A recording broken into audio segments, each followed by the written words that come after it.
இன்றைய இறையாசிர் லூக்கா 24:15. இப்படி அவர்கள் உரையாடிக் கொண்டும் வினவிக் கொண்டும் சென்றபோது இயேசு நெருங்கி வந்து அவர்களோடு நடந்து சென்றார். அன்பிற்கினியவர்களே, இயேசுவின் மீதும் இயேசுவின் உயிர்ப்பின் மீதும் நம்பிக்கை இழந்த சீடர் இருவர் எருசலேமிலிருந்து வேதனையுடன் சோகத்துடன் எம்மாவு என்கின்ற இடம் நோக்கி நடக்கின்றனர். வேறு ஏதாவது செய்து பிழைக்கலாம், தாங்கள் நம்பிய இயேசுவால் ஏமாற்றம் அடைந்ததாக எண்ணினர்.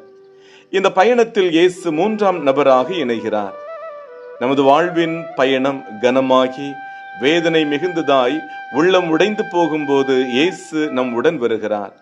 அவர் இம்மானுவேல், கடவுள் நம்மோடு. நமது திட்டங்கள் பொய்த்து முயற்சிகள் வீணாகி போகும்போது இயேசு நம் உடன் நடக்கிறார், நம்பிக்கை தருகிறார், இறை வார்த்தையால் நற்கருணையால் புத்துணர்ச்சி ஊட்டுகிறார். ஜெபிப்போமா. எங்கள் வாழ்வின் பயணத்தில் எப்போதும் உடன் வருகின்றவரே, வார்த்தையாய் வானக உணவாய் எமக்கு புதிய நம்பிக்கை தருகின்றவரே, எங்களோடு தங்கும் ஆண்டவரே.